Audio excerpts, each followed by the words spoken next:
ಬುದ್ಧಿವಂತರಿಗೆ ಮಾತ್ರ ಅನ್ನೋದೊಂದು ಹಾಕ್ಬಿಟ್ಟು ಅವ್ರ ಫ್ಯಾನ್ಸ್ಗೆ ಒಂದು ಟಾಸ್ಕ್ ಕೊಡ್ತಾರೆ ಯಾವಾಗ್ಲೂನಲ್ವಾ. ಅಂದರೆ ನಿಮಗೆ ಸಿನಿಮಾ ಯಾವಾಗಲೂ ಸಕ್ಸಸ್ ಆಗೋದು ಅಥವಾ ಜನ ಕಂಟಿನ್ಯೂಸ್ ಆಗಿ ಬಂದು ನೋಡೋದು ಯಾವಾಗ ಅಂದರೆ ಅವ್ರಿಗೆ ಪರ್ಸ್ನಲಾಗಿ ಕನೆಕ್ಟ್ ಆದಾಗ ಹೌದು. ಸೊ ಎಸ್ಪೆಷಲಿ ಇವತ್ತಿನ ಜಮಾನಕ್ಕೆ ತುಂಬ ಅನಿಸೋವಂಥ ಕತೆ ಕರೆಕ್ಟು. ಇಷ್ಟೆಲ್ಲ ಬೇಡ ಅನ್ಸತ್ತೆ, ನೆಮ್ಮದಿಯಾಗಿ ಇರ್ಬೋದು ಅನ್ಸತ್ತೆ. ಡಾಕ್ಟರ್ ರಾಜ್ಕುಮಾರ್ ಅವ್ರನ್ನ ಈ ಕತೆ ಒಳಗೆ ತಂದಿದ್ದು ಮೊದಲು ಕತೆ ಮಾಡ್ಬೇಕಾರೆ ಅನ್ಸುತ್ತಾ ಅಥವಾ ಸ್ಕ್ರೀನ್ ಪ್ಲೇ ಮಾಡ್ತಾ ಮಾಡ್ತಾ ಬಂದಿದ್ದ ಹೆಂಗೆ ಅಂತ? ಸುಮ್ಮನೆ ಗ್ರೀನ್ ಮ್ಯಾಟ್ ಹಾಕೊಂಡು ಕಾಲಿಗೆ ಚೈನ್ ಕಟ್ಕೊಂಡು ಬಿದ್ದು ಓಡಾಡ್ತಾ ಇದ್ದಾರೆ. ನಾನು ಇವ್ರಿಗೆ ಏನು ಮಾಡ್ತಾ ಇದ್ದಾರೆ ಇಲ್ಲೆಲ್ಲ ಬರ್ತಾರೆ ಅಣ್ಣವ್ರು ಬರ್ತಾರೆ ಅಂತ.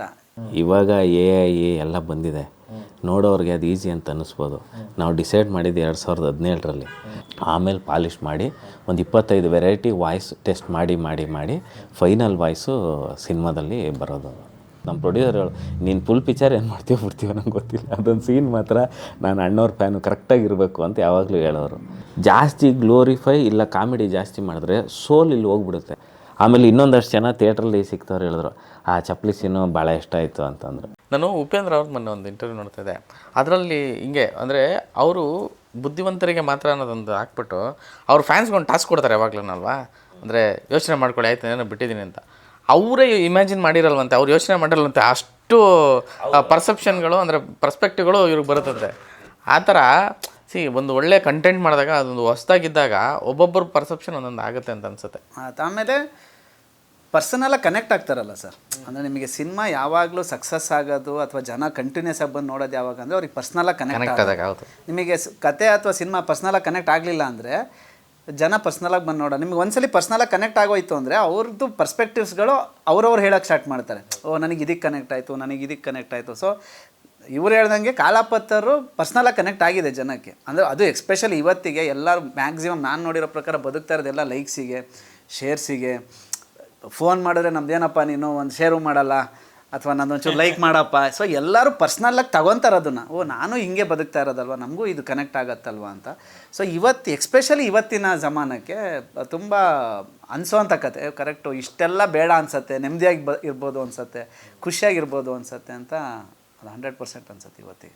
ಒಂದು ಅಣ್ಣವ್ರ ವಿಷಯನ ಅಂದರು ಡಾಕ್ಟರ್ ರಾಜ್ಕುಮಾರ್ ಅವ್ರನ್ನ ಈ ಕತೆ ಒಳಗೆ ತಂದಿದ್ದು ಮೊದಲು ಕತೆ ಮಾಡ್ಬೇಕಾರೆ ಅನ್ಸುತ್ತಾ ಅಥವಾ ಸ್ಕ್ರೀನ್ ಪ್ಲೇ ಮಾಡ್ತಾ ಮಾಡ್ತಾ ಬಂದಿದ್ದ ಹೆಂಗೆ ಅಂತ?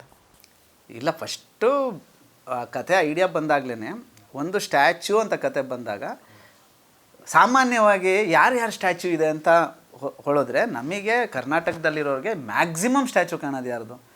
ಅಣ್ಣವ್ರದ್ದೇ. ಸೊ ಇದಿಷ್ಟು ಕತೆಗೆ ಒಂದು ಉತ್ತರ ಅವರಿಂದನೇ ಬರಬೇಕು. ಇವಾಗ ನನಗೆ ಹೆಂಗೆ ಇವಾಗ ಫಾರ್ ಎಕ್ಸಾಂಪಲ್ ಅದಕ್ಕೆ ಹೆಂಗೆ ಕನೆಕ್ಟ್ ಮಾಡ್ಬೋದು ಅಂದರೆ ನನಗೆ ರಾಮರೇ ಸಿನಿಮಾ ಮಾಡಿದಾಗ ಕ್ಲೈಮ್ಯಾಕ್ಸಲ್ಲಿ ಸಾಯಿಸ್ಬೇಕೋ ಸಾಯಿಸಬಾರ್ದೋ ಅವನನ್ನು ಅನ್ನೋದು ಕನ್ಫ್ಯೂಷನಿಗೆ ಬಂದ್ಬಿಡ್ತು. ನಾನು ಯೋಚನೆ ಮಾಡಬೇಕಾದ್ರೆ ನನಗೆ ಬಂದಿದ್ದು ಭಗವದ್ಗೀತೆ ಕೃಷ್ಣನ ಕೇಳಿ ಹೇಳ್ಸೋಣ. ಯಾರೋ ಜನ ಯಾರನ್ನ ಮೆಚ್ಚಿರ್ತಾರೆ, ಯಾರನ್ನ ನಂಬಿರ್ತಾರೆ, ಯಾರನ್ನ ಫಾಲೋ ಮಾಡ್ತಾ ಇರ್ತಾರೆ, ಅವ್ರು ಹೇಳಿದ್ರೆ ಅದಷ್ಟಕ್ಕೂ ಒಂದು ಅರ್ಥ ಸಿಗುತ್ತೆ. ಇವಾಗ ವಿಕ್ಕಿ ಆಗಲಿ ನಾನಾಗಲಿ ಬಂದ್ಬಿಟ್ಟು ಏನೋ ಒಂದು ಹೇಳಿದ್ರೆ ಅದು ಬರೀ ಸ್ಟೇಟ್ಮೆಂಟ್ ಆಗುತ್ತೆ ಬಿಟ್ಟರೆ ಅದು ಒಂದು ಅರ್ಥ ಆಗಲ್ಲ. ಸೊ ಹಾಗೆ ಈ ಕಥೆಯಲ್ಲಿ ರಾಜ್ಕುಮಾರ್ ಅವರ ಐಡಿಯಾ, ಆ್ಯಕ್ಚುಲಿ ರಾಜ್ಕುಮಾರ್ ಅಂತ ವಿಕ್ಕಿ ತೊಗೊಂಬಂದಿದ್ದ ಐಡಿಯಾ. ನನಗೆ ಬೇರೆ ಏನೋ ಇತ್ತು, ಇನ್ನೇನು ಮಾಡ್ಬೋದು ಅಂತ ಐಡಿಯಾ ಇತ್ತು. ವಿಕ್ಕಿ ತೊಗೊಂಬಂದರು. ಅಣ್ಣವರಿಂದ ಈ ಥರದ್ದೊಂದು ಕನ್ಕ್ಲೂಷನ್ ಮಾಡಿಸೋಣ ಅಂತ ಅದೊಂಥರ ಎಕ್ಸೈಟ್ ಆಯಿತು. ಕರೆಕ್ಟ್ ಅಲ್ಲ, ಅಷ್ಟು ಕಿರೀಟಗಳು, ಅಷ್ಟು ಪ್ರಶಸ್ತಿಗಳು, ಅಷ್ಟು ಜನ, ಅಷ್ಟು ಇದು. ಸೊ ಈ ಹುಡುಗಂಗೆ, ಶಂಕರಣ್ಣ ಹುಡುಗಂಗೆ ಬರೀ ಒಂದು ಊರಿಂದೇ ತಡ್ಕೊಳಕ್ಕಾಗ್ತಾಯಿಲ್ಲ, ಮತ್ತು ಇಡೀ ಪ್ರಪಂಚದ ಒಬ್ಬ ತಡ್ಕೊಂಡು ಮಾತಾಡ್ತಾರೆ ಅಂದರೆ ಅದಷ್ಟಕ್ಕೂ ಒಂದು ಅರ್ಥ ಸಿಗುತ್ತೆ, ಒಂದು ರೌಂಡ್ ಆಫ್ ಆಗುತ್ತೆ ಅಂತ ಆ ಡಿಸ್ಕಷನ್ ಮೇಲ್ಗಡೆ ಅಣ್ಣವ್ರದ್ದು.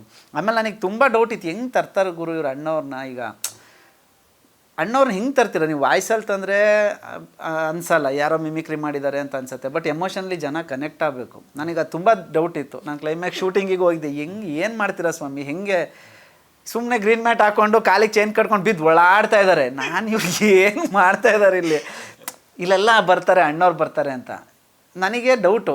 ಎಮೋಷನ್ಲಿ ಕನೆಕ್ಟ್ ಆಗ್ತಾರೆ ನೋಡೋರು, ಹೆಂಗೆ ಕನೆಕ್ಟ್ ಆಗ್ತಾರೆ ಅಂತ. ಬಟ್ ಸಿನಿಮಾ ನೋಡಬೇಕಾದ್ರೆ ಅನ್ನಿಸ್ತು ನನಗೂ ಅವ್ರ ತಲೆಯಲ್ಲಿ ಏನಿದೆ ಅದನ್ನು ತುಂಬ ನೀಟಾಗಿ ಅದನ್ನು ಹಂಗೆ ತೊಗೊಂಬಂದಿದ್ದಾರೆ. ಆ ಕತೆಗೆ ಏನು ಎಂಡ್ ಬೇಕಾಗಿತ್ತು ಅದನ್ನು ತುಂಬ ಚೆನ್ನಾಗಿ ಮಾಡಿದ್ದಾರೆ. ಅದು ಆ ವಾಯ್ಸು ಅಷ್ಟು ಅಥೆಂಟಿಕ್ಕಾಗಿ ಕೈ ಕಾಣಿಸಿದ ತಕ್ಷಣ ಜುಮ್ ಅನ್ನುತ್ತೆ ಆ ವಾಯ್ಸ್ ಕೇಳಿದ ತಕ್ಷಣ. ಅಂದರೆ ರಾಜ್ಕುಮಾರ್ ಅವ್ರನ್ನ ಮತ್ತೆ ಆ ಧ್ವನಿ ಇದನ್ನು ಕೇಳಿದ ತಕ್ಷಣ ಅಷ್ಟು ಇದರಲ್ಲಿ ರಾಜ್ಕುಮಾರ್ ಕಾಣಿಸ್ತಾ ಇರ್ತಾರೆ. ಇನ್ನೊಂದು ಕಡೆ ಆ ಕೈ, ಆ ಮೂಮೆಂಟು, ಆ ಒಂದು ಇದು ಅದು ಈ ಲಾಜಿಕಲ್ ಇದು ಹೆಂಗೆ ಒಳಿತು ಅಂತ. ಅಂದರೆ ಇದನ್ನೇ ಇವಾಗ AI ಎಲ್ಲ ಬಂದಿದೆ, ನೋಡೋರಿಗೆ ಅದು ಈಸಿ ಅಂತ ಅನ್ನಿಸ್ಬೋದು. ನಾವು ಡಿಸೈಡ್ ಮಾಡಿದ್ದು 2017ರಲ್ಲಿ. ಅವತ್ತೇ ಕ್ರಿಯೇಟ್ ಮಾಡಬೇಕು ಅಂತ ಅಂದ್ಕೊಂಡಿದ್ದು. ಅವತ್ತಿದ್ದ ಟೆಕ್ನಾಲಜಿ ಸಮಸ್ಯೆಗಳು ಬೇಜಾನಿತ್ತು. ಅವಾಗ ಅಣ್ಣವ್ರ ಥರ ಮಾತಾಡೋರನ್ನ ಕರ್ಕೊಬಂದು ಅವ್ರ ಕೈಲಿ ಮಾತಾಡಿಸಿ ಆ ಮಾಡ್ಯುಲೇಷನ್ ಚೇಂಜ್ ಮಾಡಿ ಅವಾಗೆಲ್ಲ ಟಫ್ ಇತ್ತು. ಆದ್ರೂ ಅದು ಮಾಡಬೇಕು ಅಂತ ಅವತ್ತೇ ಡಿಸೈಡ್ ಮಾಡಿದ್ವು. ಇವತ್ತು ಅದು ನಾವು ಮುಗಿಯೋವರೆಗೆ ಆ ಟೆಕ್ನಾಲಜಿ ಈಸಿಯಾಗಿದೆ ಅಷ್ಟೇ. ಫಸ್ಟು ನಾನೊಬ್ಬರು ಅಣ್ಣವ್ರ ಥರ ಒಬ್ಬರನ್ನ ಕರೆಸಿ, ಅವ್ರನ್ನ ಮಿಮಿಕ್ರಿ ಮಾಡೋರನ್ನ ಕರೆಸಿ ಅವ್ರ ಹತ್ರ ಡಬ್ ಮಾಡಿಸಿ ಅದನ್ನು AI ಕೊಟ್ಟು ಅದನ್ನೊಂದು 10 ಥರ ಮಾಡಿ ಪ್ರೊನೌನ್ಸ್ ಕರೆಕ್ಟಾಗಿರಬೇಕು ಅಣ್ಣವ್ರದ್ದು.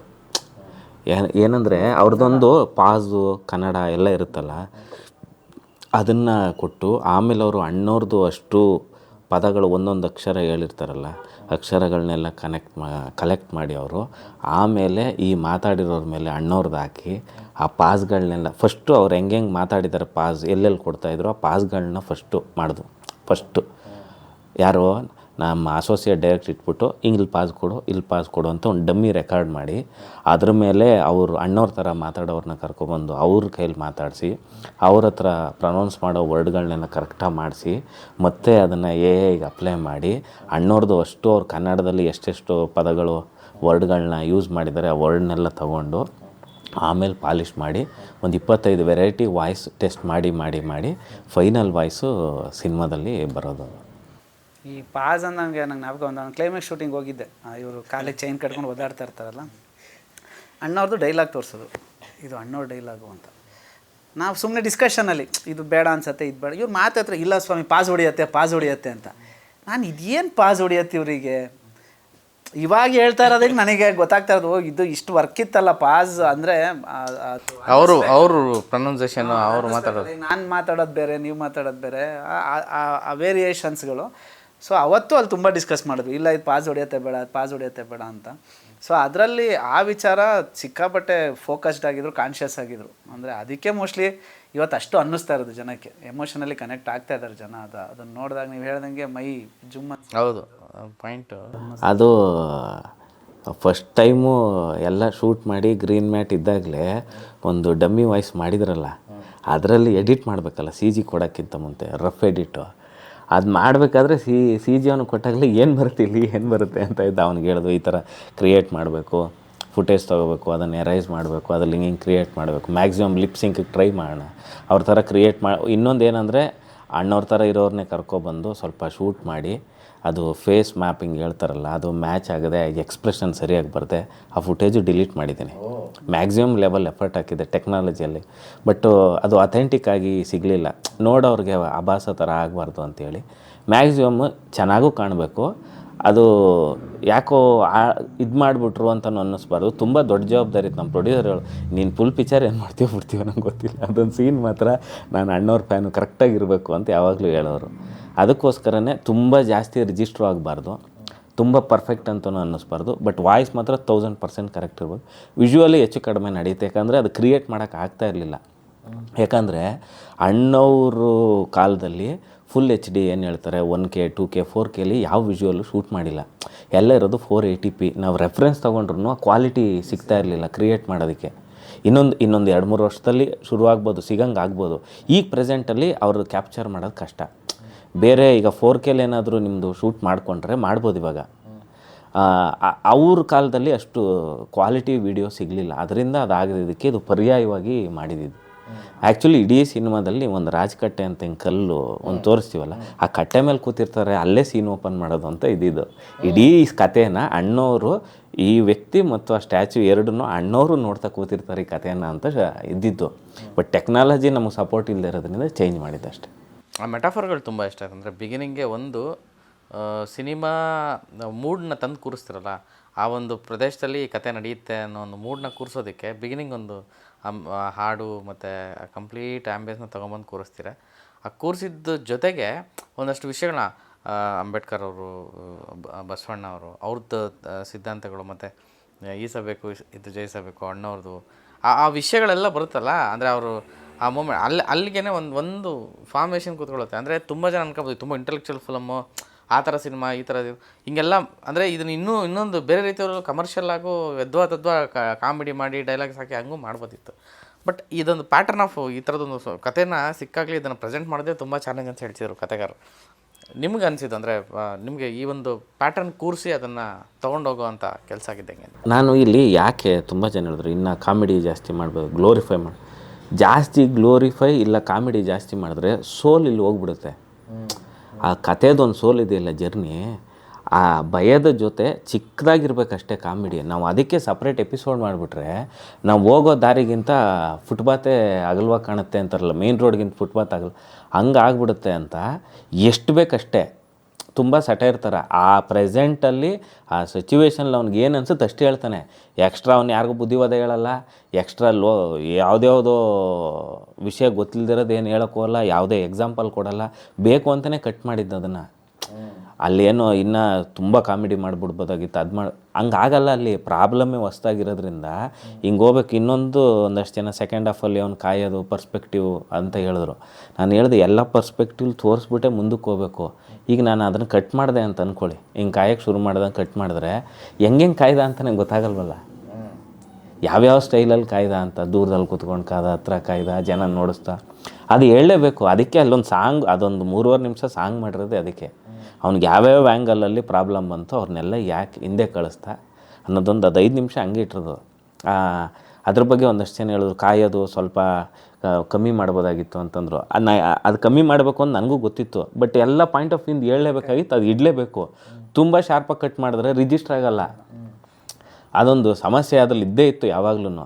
ಬಟ್ ಅದನ್ನು ಹಂಗೆ ಬಿಟ್ಟೆ. ಅದರಲ್ಲಿ 95% ಜನ ಅದನ್ನು ಇಷ್ಟಪಟ್ಟರು. ಮಾಮೂಲಿ ಕ್ರಿಟಿಕ್ಕಾಗಿ ಹೇಳೋರು ಇದ್ದಿರ್ತಾರೆ, ಅದಕ್ಕೇನು ಮಾಡೋಕ್ಕಾಗಲ್ಲ. ನಾನು ಓಕೆ ಅಂತಂದೆ. ಆದರು ಆಮೇಲೆ ಇನ್ನೊಂದಷ್ಟು ಜನ ಥಿಯೇಟ್ರಲ್ಲಿ ಸಿಗ್ತವ್ರು ಹೇಳಿದ್ರು ಆ ಚಪ್ಪಲಿ ಸೀನು ಭಾಳ ಇಷ್ಟ ಆಯಿತು ಅಂತಂದರು. ನಾನು ಯಾರು ಅದನ್ನು ರಿಜಿಸ್ಟರ್ ಮಾಡಿ ಹೇಳ್ತಾರೆ ಅಂತ ಅವಳು ಆ ಹುಡುಗ ಬಂದುಬಿಡ್ತಾನೆ ಅಂತ ಮನೆ ಮುಂದೆ ಇರೋರ್ನೆಲ್ಲ ಚಪ್ಪಲಿ ಎಲ್ಲ ಒದ್ಬಿಟ್ಟು ಹೋಗಿ ಹುಡುಗನ ಕರಿತಾಳೆ ವೆಲ್ಕಮ್ ಮಾಡೋಕ್ಕೆ. ಅವ್ನು ಬರಲ್ಲ ಅಂದಾಗ ಇನ್ನು ಏನೂ ಮಾಡೋಕ್ಕಾಗಲ್ಲ ಅಂತೇಳಿ ಮತ್ತೆ ಚಪ್ಪಲಿ ಜೋಡಿಸಿ ಹೋಗ್ತಾಳೆ. ಅದರಲ್ಲೇ ಇನ್ನೊಂದು ಟ್ರೈ ಮಾಡಿದೆ. ಈಗ ತುಂಬ ಪ್ರೀತಿ ಮಾಡೋರು ಅವನಾಗಲ್ಲ ಅಂದ ತಕ್ಷಣ ಆಯಿತು ಅಂತ ಕೋಪ ತೊಲೋಯ್ತಾರೆ. ಆದ್ರೂ ಇನ್ನೊಂದು ಸತಿ ಗಟ್ಟಿಯಾಗಿ ತಬ್ಕೊಡ್ತಾಳೆ, ಈಗಲಾದರೂ ಹೇಳ್ಬಿಡ್ಲಿ ಇವನು ವಾಪಸ್ಸು ಹೋಗಬೇಡ ಇವರು ನಾನು ಬರ್ತೀನಿ ಅಂತ.